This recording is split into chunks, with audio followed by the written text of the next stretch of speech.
ಗರ್ಭಾವಸ್ಥೆಯ ಮೊದಲ 3 ತಿಂಗಳಲ್ಲಿ ಏನೇನಾಗುತ್ತೆ?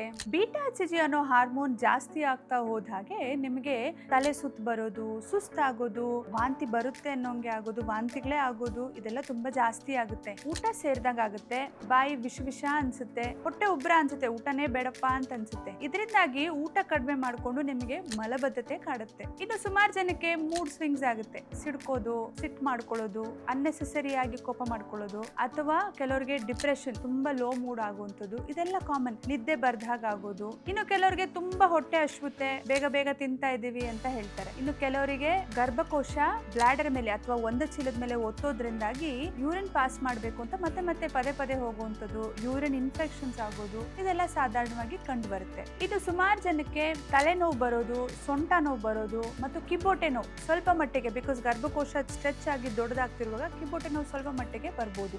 ಇದೆಲ್ಲ ಪ್ರಾಬ್ಲಮ್ಸ್ ಸಹಜವಾಗಿ ಎಲ್ಲರಲ್ಲೂ ಕಂಡು ಬರುವಂತದ್ದೇ. ಅದಕ್ಕೊಂದಿಷ್ಟು ಪರಿಹಾರಗಳು ಕೂಡ ಇದಾವೆ. ಅದನ್ನ ನಮ್ಮ ನೆಕ್ಸ್ಟ್ ವಿಡಿಯೋದಲ್ಲಿ ನೋಡಿ.